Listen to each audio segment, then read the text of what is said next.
जय सिया राम दोस्तों। जय वीर हनुमान की। जय बाबा नीम करोली की। बाबा की कृपा सब पर बनी रहे। स्वागत है आप सभी का हमारे यूट्यूब चैनल पर। हम आशा करते हैं आप सभी अच्छे होंगे, स्वस्थ होंगे। नीम करोली बाबा, जी हाँ, वही नीम करोली बाबा जिन्हें आप सभी जानते हैं, जिनके चमत्कारों को आप सभी जानते हैं, जिनके चमत्कारों से आप सभी परिचित हैं। मैं उन्हीं नीम करोली बाबा की बात कर रही हूँ। बाबा की कृपा कौन नहीं पाना चाहता है, कौन नहीं चाहता है कि बाबा उसका मार्गदर्शन करे। हम सभी चाहते हैं कि हमें बाबा की कृपा प्राप्त हो, बाबा का आशीर्वाद प्राप्त हो और बाबा हमारा मार्गदर्शन करें। आप सभी भी ऐसा चाहते होंगे, तो ऐसा संभव है। बाबा की कृपा आप सभी पर हो सकती है। बाबा आपका मार्गदर्शन कर सकते हैं और बाबा स्वयं आपके साथ रहेंगे। ऐसा संभव है। आप चाहेंगे तो सब कुछ संभव है और नहीं चाहेंगे तो कुछ भी संभव नहीं है। ये आपकी सोच पे डिपेंड करता है कि आप कितना सोचते हैं और कितना भक्ति भाव आपके मन में बाबा के प्रति है। यदि आपके अंदर बाबा के प्रति भक्ति भाव भक्ति और श्रद्धा आपके अंदर निस्वार्थ भाव से है तो आपको बाबा मिल सकते हैं। वीर हनुमान जी की कृपा आपको मिल सकती है। बाबा का आपका मार्गदर्शन कर सकते हैं। बस आपके अंदर निस्वार्थ प्रेम होना चाहिए। बाबा के प्रति निस्वार्थ प्रेम, बाबा के प्रति निस्वार्थ भक्ति। यदि आपके अंदर निस्वार्थ भक्ति, निस्वार्थ प्रेम, बिना किसी स्वार्थ के बाबा से आप प्रेम करते हैं, बाबा की आप भक्ति करते हैं, बाबा की पूजा करते हैं, तो आपको बाबा की कृपा मिल सकती है, ज़रूर मिल सकती है। कई भक्तों को मिली है। उनमें से ही एक बाबा के अनन्य भक्त की कथा आप सभी को सुनाती हूँ। बाबा के एक अनन्य भक्त जो बाबा की बहुत भक्ति करते थे, बहुत सेवा करते थे, बाबा को पूरी भक्ति भाव श्रद्धा से पूजते थे और उनके अंदर कोई भी स्वार्थ नहीं था। दिन प्रतिदिन बाबा के प्रति उनका प्रेम बढ़ता गया, बिना किसी स्वार्थ के, बिना किसी चाह के बाबा को वो प्रेम करते थे, उनकी पूजा करते थे। उनके जीवन में प्रत्येक मंगलवार का व्रत कब शामिल हो गया उन्हें पता ही नहीं चला। बाबा के प्रेम में वो इतने डूबे थे कि उनके जीवन में मंगल और शनिवार का व्रत भी आ गया और उनको पता नहीं था। बिना किसी इच्छा के, बिना किसी मनोकामना के, बिना किसी स्वार्थ के मंगल व्रत और शनिवार व्रत जो बाबा के दिन होते हैं, वो व्रत उनकी दिनचर्या में शामिल हो गए और दिन प्रतिदिन उनकी भक्ति बाबा के प्रति बढ़ती गई। उनकी भक्ति तो इतनी बढ़ गई थी कि अब तो वो जो बाबा को भोग लगाते थे, प्रसाद लगाते थे, वो अपनी माता या अपनी पत्नी से भी नहीं बनवाते थे।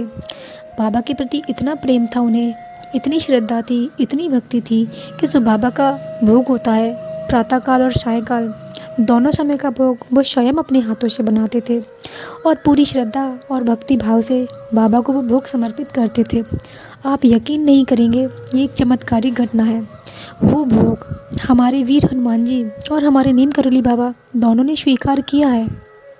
दोनों उनके घर में निवास करते थे और उन्होंने जो बाबा के लिए भोग बनाया, जो वीर हनुमान जी के लिए भोग बनाया, उन्हें बाबा ने स्वयं स्वीकार किया है। एक दिन की बात है। इतनी चमत्कारिक घटनाएं कि आप सभी ने सुनी नहीं होगी, तो वीडियो के अंत तक जुड़े रहिएगा। एक चमत्कारिक घटना बाबा के सच्चे भक्त की जो आप सभी को मैं भी सुनाती हूँ। एक दिन बाबा के भक्त बाबा के लिए प्रसाद बना रहे थे और वो बाबा की भक्ति, बाबा के प्रेम, बाबा के भाव में इतने डूबे थे कि उनको पता ही नहीं चला कि वो जो प्रसाद बनाया था उसमें मीठा मिलाना भूल गए हैं। उन्होंने पूरा प्रसाद पूरे प्रेम भाव श्रद्धा से बनाया और बस उनके मन में भगवान का ही चिंतन था, नीम करोली बाबा का चिंतन था, हमारे परम पूज्य वीर हनुमान का चिंतन था। और वो इस चिंतन में इतने डूबे थे, प्रसाद बनाते वक्त वो चिंतन में इतने डूबे थे कि वो प्रसाद में मीठा मिलाना ही भूल गए। एक दिन की घटना है कि बिना मीठा मिलाए उन्होंने प्रसाद तैयार किया। और जब भक्त के मन में भाव होता है ना, जब भक्त के मन में भाव की मिठास होती है ना, फिर किसी चीनी या गुड़ की आवश्यकता नहीं पड़ती है। भगवान तक भी वो मिठास पहुंच जाती है जो आपकी अंतरात्मा की मिठास होती है, जो आपके प्रेम की मिठास होती है, जो आपके भक्ति की मिठास होती है, जो आपके भाव की मिठास होती है। वो मिठास उनके अंदर थी और उनके प्रसाद में भी वो मिठास शामिल थी। और भगवान तो भगवान तो बहुत दयालु हैं।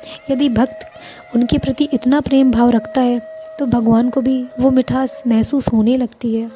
उस मिठास को भगवान खुद महसूस करते हैं।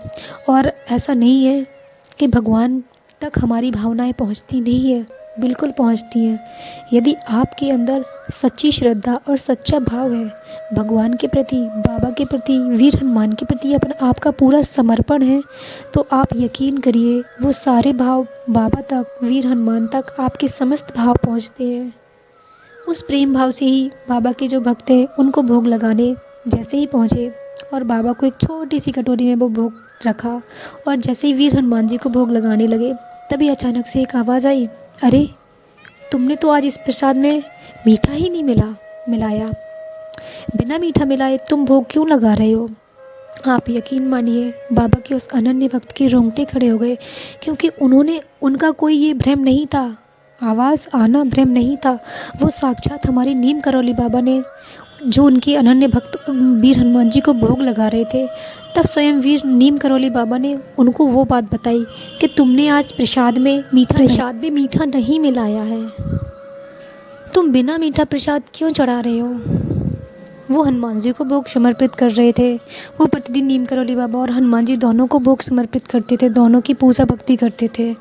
तब नीम करौली बाबा ने उनको बोला कि तुम बिना मीठा हुआ प्रसाद समर्पित कर रहे हो, तुम पहले इसमें मीठा मिलाओ। तब उनको याद आया कि उन्होंने तो प्रसाद में मीठा नहीं मिलाया है। फिर उन्होंने प्रसाद में मीठा मिलाया और हमारे हनुमान जी और नीम करौली बाबा को भोग समर्पित किया। इस बात से ये सिद्ध होता है कि उनके घर में साथ हमारे नीम करौली बाबा विराजमान थे, जिनकी उन पर कृपा थी, जो उनका मार्गदर्शन कर रहे थे। आप सभी भी अपनी भक्ति, अपनी श्रद्धा से बाबा की कृपा पा सकते हैं, और जैसे इन भक्त के पास नीम करौली बाबा विराजमान थे, आपके यहाँ भी नीम करौली बाबा आ सकते हैं। पर एक बात याद रखिएगा, बाबा को आदेश करके नहीं बुलाया जा सकता। हम भगवान को आदेश के द्वारा नहीं बुला सकते। हमारे अंदर प्रार्थना का भाव होना चाहिए, अनुरोध का भाव होना चाहिए। बाबा को या भगवान को कभी आदेश दे के नहीं बुलाया जाता है। अपनी प्रार्थना, अपने अनुरोध, अपनी भक्ति, अपने विश्वास और श्रद्धा से बुलाया जा सकता है। आप सबके भी घर बाबा आ सकते हैं, आप सभी को भी बाबा की कृपा प्राप्त हो सकती है। बस यदि एक बार आपके हृदय में बाबा विराजमान हो गए ना, तो समझिए बाबा की कृपा पाने से आपको कोई नहीं रोक सकता है, और बाबा स्वयं आएंगे आपके पास। तो सबसे पहले तो बाबा की भक्ति में इतना डूब जाओ कि आपको बाबा के अलावा कुछ ना दिखे। जिस दिन ऐसा हो जाएगा उस दिन बाबा आपके घर में आएंगे। और ये कभी मत सोचिएगा कि यदि आप भक्ति भजन में डूब जाएंगे तो आपके घर परिवार का क्या होगा। बाबा अपने भक्तों के कर्तव्यों को कभी नहीं छूटने देते हैं। आपके कर्तव्यों को भी बाबा पूरा करवाएंगे और आप पर कृपा करेंगे। बाबा की कृपा आप पर ऐसी होगी कि सारे कार्य संपन्न होंगे। तो चलिए मिलते हैं नेक्स्ट वीडियो में। जय बाबा।